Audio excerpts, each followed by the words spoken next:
If you've ever wondered whether coaching would help your business, this episode is for you. And if you've ever thought, I don't even know what I'll say in a coaching session, stay with me because clarity doesn't take months to start. It often starts in the first 30 minutes, not because everything gets solved, but because the right things finally get seen. You're listening to the Off Balance Podcast, where faith, family, and business collide. Hosted by Brooke Stemming, Doctor of Business Administration, business coach, and resilience expert. Each episode features real-life conversations to help entrepreneurs like you build resilience and lead with confidence.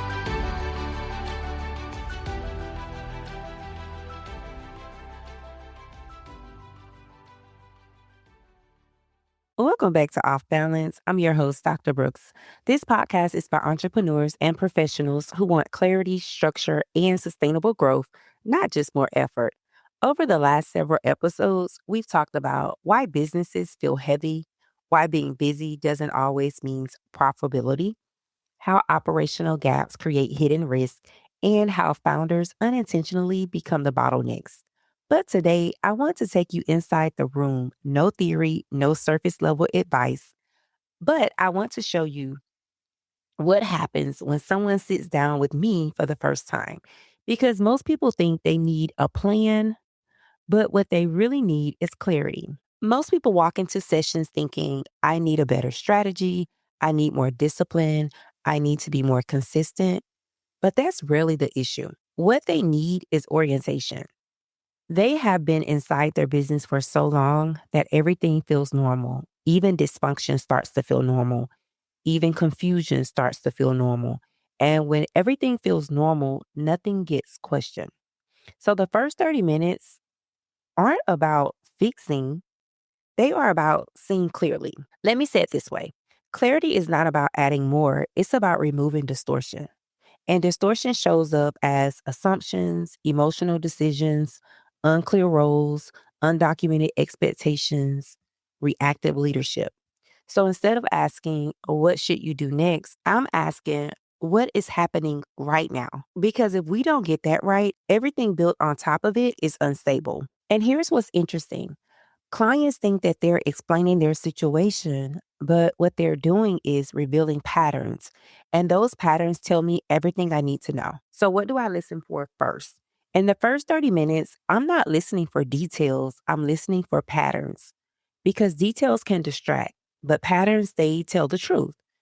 And here's what I'm paying attention to where decisions are getting stuck. If someone says, I've been meaning to, I just haven't gotten around to, that's not a time issue. That's a decision issue. Something hasn't been resolved. And until that decision gets addressed, progress will stay delayed. The second thing I listen for is where responsibility is unclear. If I hear they were supposed to, I thought they understood, that tells me expectations were never clearly defined because clarity removes assumptions and assumptions creates frustration. The third thing I listen for is where the founder is overextended. So when I hear things like, I just do it myself because it's faster or it's easier if I handle it, that sounds efficient, but it's a sign of a structural dependence. The business is depending on the founder instead of functioning through systems. The fourth, where systems are missing. I listen for phrases like, we don't really have a process for that. We just kind of handle it as it comes. That tells me the business is operating on memory instead of structure. And anything that relies on memory is inconsistent. Fifth, where fear is driving decisions. This one is subtle. It sounds like, I don't want to upset them. I'm not sure how they'll respond. I've been avoiding that conversation. That's not strategy, that's avoidance. And avoidance always delays growth. From an HR perspective, structure reveals itself quickly. I don't need a full org chart. I can tell how someone describes their team. I'm listening for who owns what, how decisions are approved, and whether expectations are written or assumed, how performance is addressed. Because here's the truth. You can tell the health of a business by how it manages people, even in a small team. even with contractors, even with just one employee. If roles are unclear, expectations are inconsistent, feedback is avoided, then the business is operating without structure. And when structure is missing, people fill in the gaps emotionally. That's when frustration increases, communication breaks down, and leadership becomes reactive.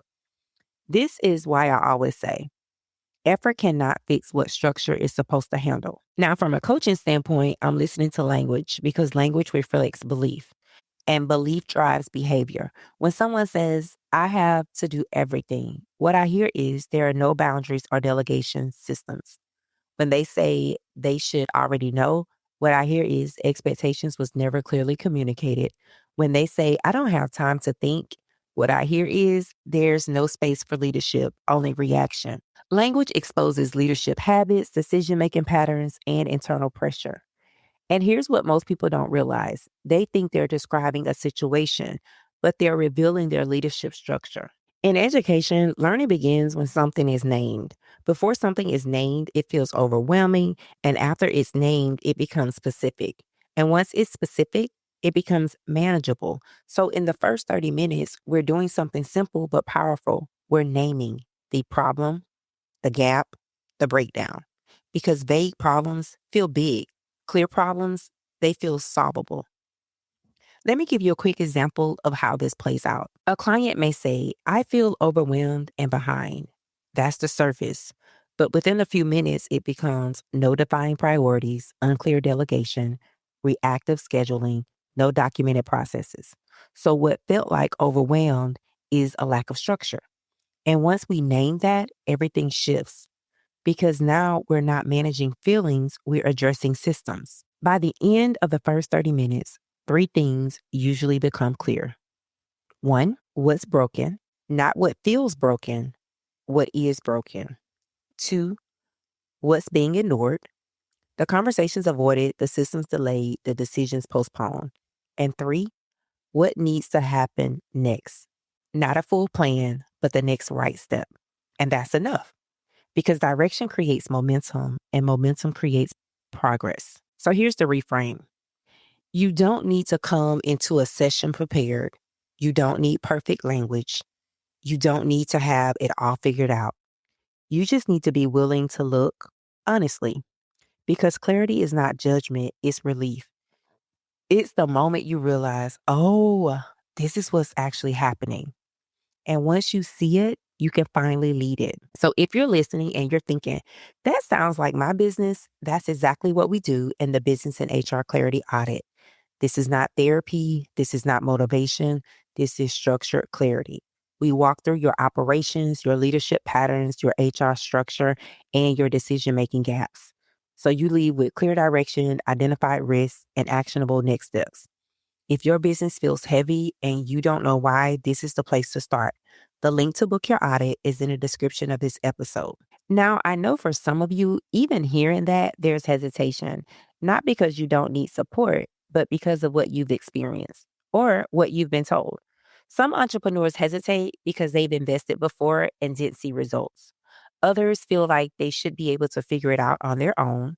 Some worry that they'll be judged for what's not in place yet. And some simply don't know the difference between real consulting and surface level advice. But here's the truth. Avoiding clarity doesn't reduce risk, it delays it. And trying to solve structural problems with more effort will keep you in the same cycle. The right support isn't there to replace your leadership, it's there to strengthen it. So if you're holding off, not because you don't care, but because you're unsure, this is your opportunity to get clear without pressure, without confusion, and without guesswork. And if you have enjoyed this episode, I want you to tune in because in the next episode, we are going to talk about something that I often see why smart women stay stuck longer than they should, and how overthinking quickly delays progress. Until then, remember this clarity doesn't take time, avoidance does. Talk soon. Thanks for listening. Please rate this episode and share it with your family and friends. To learn more about your host or to book a coaching session, visit www.brooksdeming.com. Until next time, rise.